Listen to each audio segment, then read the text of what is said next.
نحمده ونصلي على رسوله الكريم اما بعد فاعوذ بالله من الشيطان الرجيم بسم الله الرحمن الرحيم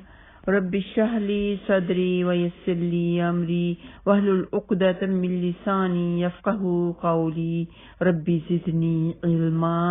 اللهم فقهنا في الدين ربي يسر ولا تعسر وتمم بالخير آمین یا رب العالمین۔ السلام علیکم ورحمۃ اللہ وبرکاتہ۔ آج ہم سورۃ البقرہ پارہ نمبر 2 کی آیت نمبر 216 کی تفسیر اور ترجمہ کریں گے انشاءاللہ تعالی، کیونکہ اس کے بعد والی آیت نمبر 217 کافی لمبی ہے، تو اگر ہم یہ 2 آیت کی تفسیر ترجمہ کرتے ہیں تو آپ لوگوں کے لیے کافی مشکل ہو جائے گا ترجمہ، اس لیے آپ کی سہولت کے لیے یہ ایک ہی آیت رہنے دیں گے۔ کتب علیکم القتال وہو کرہ لکم وعسى ان تکرہوا شیئا وہو خیر لکم وعسى ان تحبوا شیئا وہو شر لکم واللہ یعلم وانتم لا تعلمون۔ فرمایا تم پر لڑنا لکھ دیا گیا، تم پر جنگ کرنا لکھ دیا گیا، حالانکہ تمہیں وہ ناپسند ہے، اور ہو سکتا ہے کہ تم ایک چیز کو ناپسند کرو اور وہ تمہارے لیے بہتر ہو، اور ہو سکتا ہے کہ تم ایک چیز کو پسند کرو اور وہ تمہارے لیے بری ہو، اور اللہ سبحانہ تعالیٰ جانتا ہے اور تم نہیں جانتے۔ تو اس آیت میں اللہ سبحانہ تعالیٰ نے مسلمانوں پر جہاد فی سبیل اللہ کو فرض قرار دیا ہے۔ مدنی زندگی کی ابتدائی دنوں میں مسلمان ہر اعتبار سے کمزور تھے، ان کی تعداد کم تھی اور ان کے پاس سامان جنگ بھی نہیں تھا، اس لیے اللہ سبحانہ تعالیٰ نے انہیں عفو اور درگزر اور صبر کرنے کا حکم دیا۔ غزوہ بدر سے پہلے جب ان کی تعداد زیادہ ہو گئی اور پہلے کے مقابلہ میں قوی ہو گئے، مضبوط ہو گئے، تو اللہ سبحانہ تعالیٰ نے انہیں جہاد فی سبیل اللہ کا حکم دے دیا اور کہا کہ اگرچہ اس کام میں جان کی بازی لگانا پڑتی ہے اور مختلف قسم کے خطرات اور مشکلات کا سامنا بھی کرنا پڑتا ہے، لیکن اللہ سبحانہ تعالیٰ جانتا ہے کہ جہاد فی سبیل اللہ میں مومنوں کے لیے خیر ہی خیر ہے، بہت بڑا درجہ ہے۔ دشمنوں کے اوپر غلبہ اور مال غنیمت کے حصول کے علاوہ آخرت کی کامیابی اور جہنم سے نجات اس کا انجام ہوتا ہے۔ تو انسان بعض چیزوں کو پسند کرتا ہے حالانکہ وہ اس کے لیے نقصان دہ ہوتی ہیں۔ مثال کے طور پر ظاہری راحت کی خاطر جہاد فی سبیل اللہ کو چھوڑ دینے کا انجام دنیا میں ذلت اور رسوائی، دشمنوں کا بلاد اسلامیہ پر قابض ہونا، اور قیامت کے دن اللہ سبحانہ تعالیٰ کے غیظ و غضب اور جہنم کے عذاب کا سامنا ہوگا۔ تو جسے آخرت کی فکر ہے، وہ جذبہ اسلام رکھتا ہے، جسے پتہ ہے کہ شہادت کا کیا مرتبہ ہے، کیا اللہ سبحانہ تعالیٰ انعامات فرمائیں گے، وہ ضرور فی سبیل اللہ میں قتل ہونے کی دعا کرتا ہے، یعنی شہادت کی دعا کرتا ہے، شہادت کا جذبہ رکھتا ہے، وہ پورے جذبے کے ساتھ جنگ کرتا ہے تاکہ وہ اللہ کی راہ میں قتل ہو جائے، تاکہ وہ اسلام کے دشمنوں کا خاتمہ کر دے، اور ان کا خاتمہ کرتے کرتے وہ اللہ کی راہ میں قتل ہو جائے۔ اسے اپنی جان کی پرواہ نہیں ہوتی، اپنے مال کی کسی چیز کی پرواہ نہیں ہوتی، اس کے اندر اسلام کی اتنی محبت ہوتی ہے جس محبت کی ہمیں دعا کرنی چاہیے کہ یا رب العالمین ایسی محبت عطا فرما جو تجھے پسند ہو، اور پھر مجھے اپنی جان تک کی پرواہ نہ ہو۔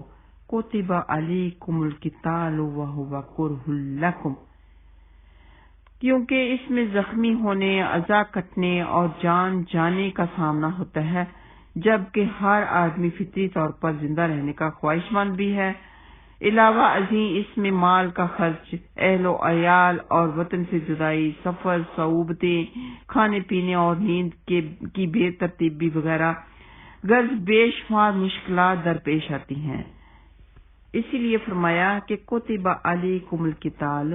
کہ تم پر قتال یعنی جنگ کرنا فرض تو کیا ہے، لیکن ہو سکتا ہے وہ تمہیں ناپسند ہو، تم سوچتے ہو کہ میری جان چلی جائے گی اور بے آرامی ہوگی، گھر بار چھوڑنا پڑے گا، وہاں پہ نرم نرم گرم گرم بستر نہیں ہوں گی، میری نیند چلی جائے گی، میری نیند کا کیا بنے گا۔ تو اس طرح کی باتیں کافی ساری ذہن میں اس وقت آتی ہوتی ہیں، اسی لیے اللہ سبحانہ تعالیٰ نے فرمایا کہ وہ وَقُرْهُ لَكُمْ، اور وہ لڑائی اور جنگ بری لگتی ہو تم کو تب بھی تم نے کرنی ہے۔ یہاں پر اللہ سبحانہ تعالیٰ نے حکم دیا ہے، جنگ کرنے کا حکم دیا ہے کہ اپنی خواہشات کی بنیاد پر اپنے لیے فیصلہ برا نہ کر لو۔ یہ برا فیصلہ، اگرچہ تم کو یہ اچھا فیصلہ لگتا ہو لیکن ہے تمہارے حق میں برا،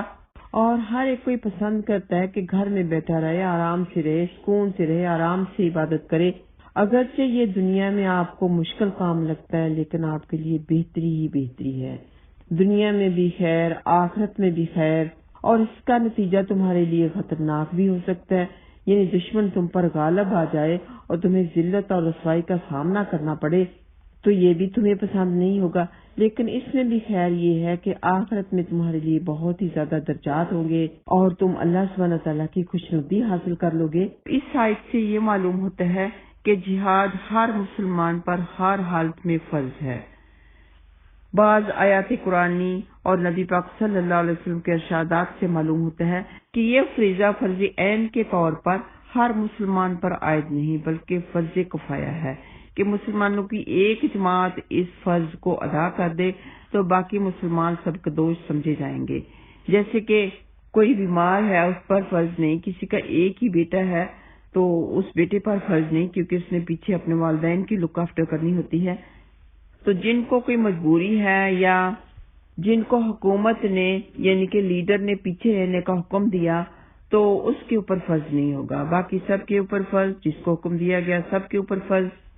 اور اگر کسی ملک میں کوئی جماعت بھی فریضہ جہاد ادا کرنے والی نہ رہے تو سب مسلمان ترک فرض کے گنہگار ہو جائیں گے۔ حدیث پاک میں ہے کہ نبی پاک صلی اللہ علیہ وسلم نے فرمایا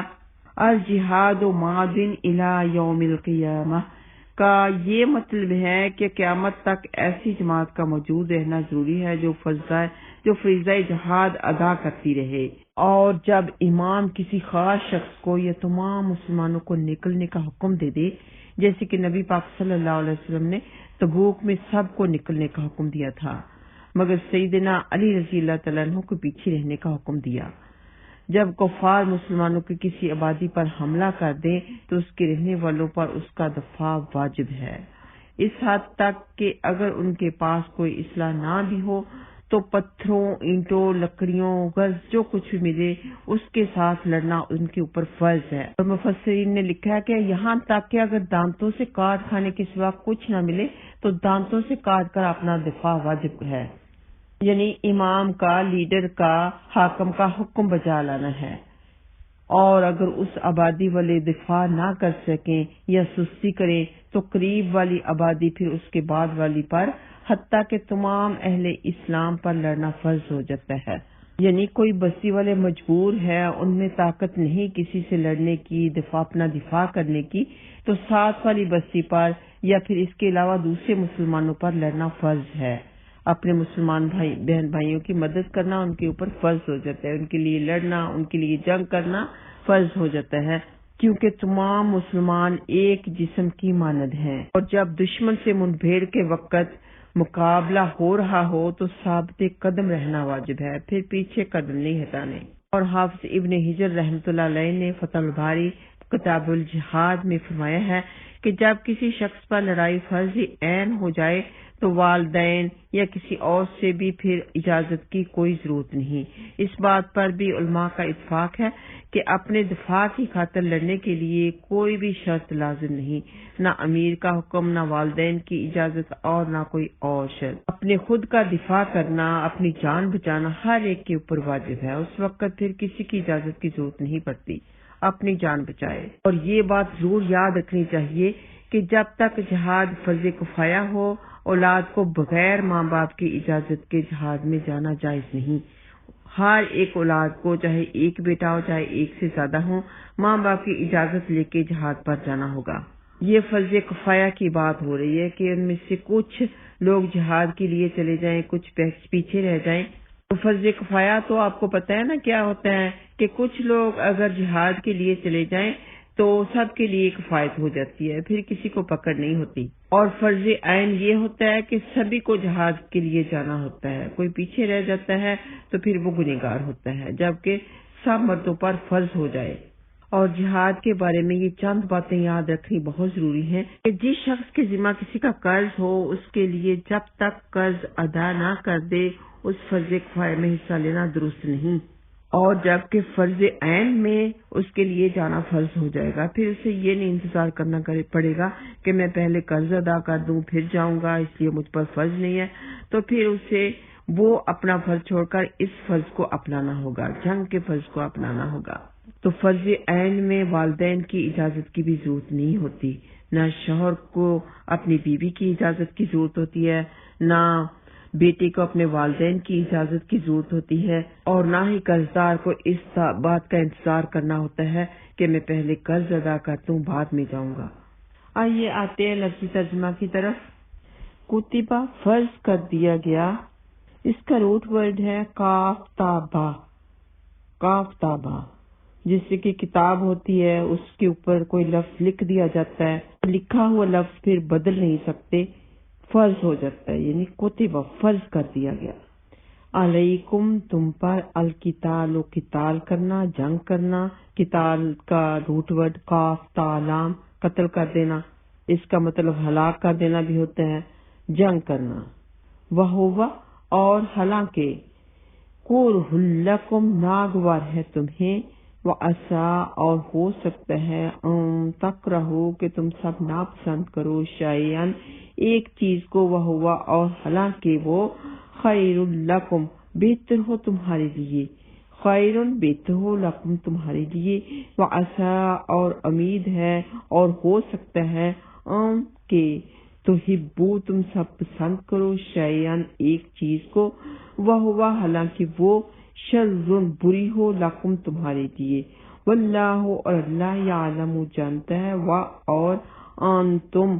تم سب لا تعلمون نہیں جانتے۔ وآخر دعوانا ان الحمدللہ رب العالمین۔ السلام علیکم ورحمۃ اللہ وبرکاتہ۔